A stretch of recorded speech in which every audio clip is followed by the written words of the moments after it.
שואלים אותי הרבה פעמים בשבועות האחרונים, מה התרעמת על הכספים הקואליציוניים ומה זה קשור בכלל למחאה? הרי בכל ממשלה יש כספים קואליציוניים. וככה זה עובד וזה מושחת ואנחנו יודעים והכל סבבה. אז אני רוצה להסביר לכם למה הפעם זה שונה בתכלית, לא בנקודות, אלא בענק. זה מה שנקרא להשתין מהמקפצה פלוס פלוס פלוס. ממשלת ישראל החליטה שהיא פורקת כל עול. השותפים של נתניהו רואים שנתניהו חלש ולחיץ ושאין לו שום ממשלה חליפית כי הוא נאשם בפלילים והוא רוצה עכשיו לשנות את מבנה המשטר כדי לשלוט פה עוד שנים, ובמקום לגלות ערבות הדדית כלפי תושבי ישראל החילונים והדתיים והחרדים והערבים, כל החרדים והמתנחלים מדברים על ערבות הדדית, במקום לנקוט בערבות הדדית ולפעול לפי ערבות הדדית, הם בוזזים בלי הבחנה ובלי לעצור לחשוב שנייה מה זה עושה לעתיד ישראל וכל הביזה הזו שקורית כאן עכשיו. וזה מקומם. אני אתן לכם 3 נתונים קטנים כדי להמחיש כמה הביזה הזו היא ביזיונית. הנתון הראשון הוא היקף הכספים הקואליציוניים. בתקציב ובחוק ההסדרים הזה צפויים לעבור כמעט 14 מיליארד שקלים בכספים קואליציוניים. זה תקציב לשנתיים, זה אומר בערך 7 מיליארד כל שנה. גם כל שנה יש כספים קואליציוניים. רוצים לשמוע כמה? בדרך כלל הממוצע הוא של בין מיליארד לגג 2 מיליארד. זאת אומרת, הפעם אנחנו רואים 7 מיליארד ממוצע לשנה על פני שנתיים. זה פי יותר מ3 מהגועל הכי גדול שהיה בשנים לפני. זאת אומרת, זה, כמו שאמרתי, מהמקפצה. הנתון השני שאני רוצה לדבר איתכם עליו, הוא הנושא של השקעה של מיליארדי שקלים בחינוך חרדי, או ללא לימודי ליבה, או עם לימודי ליבה מאוד מאוד חלקיים ובלי פיקוח. הדבר הזה הוא, אני לא צוחק, יותר גרוע מהאיום האיראני, ואני אסביר למה.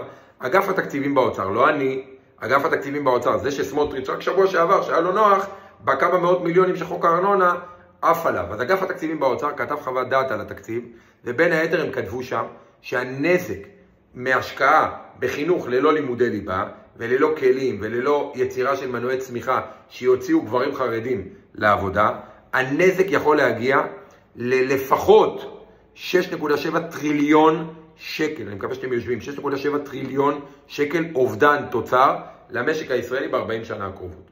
ואפילו יותר כמו שאמרתי.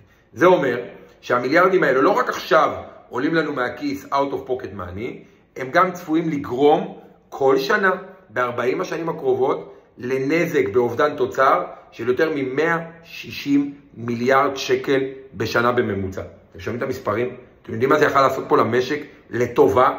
והנתון השלישי שאני רוצה לתת לכם, מתוך הכספים הקואליציוניים וחוק ההסדרים, זה הסיפור הזה של כמעט מיליארד שקלים לתלושי מזון למי שיש לו אי ביטחון תזונתי. לכאורה משהו טוב, נותנים לעניים תלושי מזון. עזבו שזה לא הדרך, ועזבו שצריך לתת להם חכות ולא דגים, אבל ניחא אין דרך אחרת, כי הרי דרי וגימל וכל החבר'ה האלה, אין להם הצדקה אם באמת ייתנו להם חכות ולא דגים. תראו מה כותבים באוצר, לא אני, השמאלן, האנרכיסט, האשכנזי, האליטיסט, עזבו שאני לא זה ולא זה ולא זה, אבל זורם איתכם.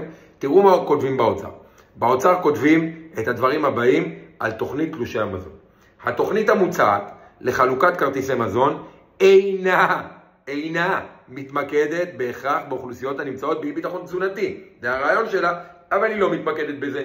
וכן הקריטריונים שלה אינם לא ממקדים את ההשקעה באוכלוסיות הנמצאות בעוני. אתם שומעים?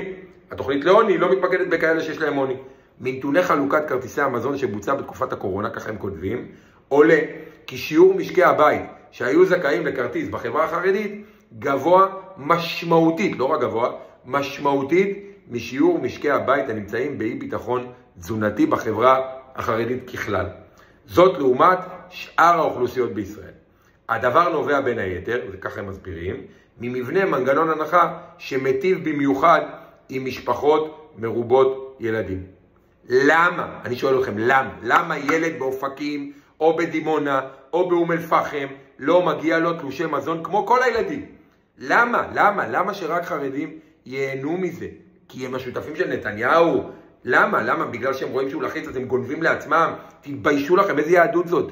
אלה סתם 3 דוגמאות, לצערי הרב, בתוך התקציב הזה ובחוק ההסדרים, יש עוד עשרות דוגמאות, למדתי את התקציב בשבועות האחרונים, וישבתי בוועדת הכספים, עשרות דוגמאות, לא סתם אני קורא לדבר הזה תקציב הביזה.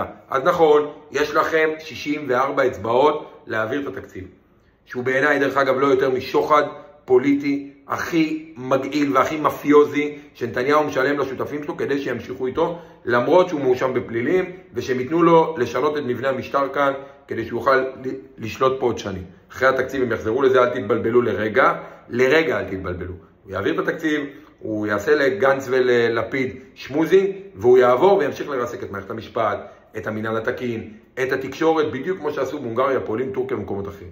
ובגלל שזה המצב, ובגלל שזו ביזה, ובגלל שזה חלק מהתמונה הגדולה, אנחנו מוחים ונמשיך למחות, למרות שיש להם רוב, עד שהממשלה הזאת תבין ששלטון הרוב זו לא עריצות הרוב, ושממשלה צריכה לשרת את כלל האזרחים. ילד חרדי לא מגיע לו יותר מילד באופקים, בדימונה, בתל אביב ובאום אל-פחם. ושממשלה צריכה לפעול לפי הכללים והמוסכמות, והיא לא יכולה להשתין על האזרחים שלה מהמקפצה. היא לא יכולה לשבור את כל אמות המידה החברתיות והמוסריות שנבנו פה 75 שנה. אתם ממשלה בושה.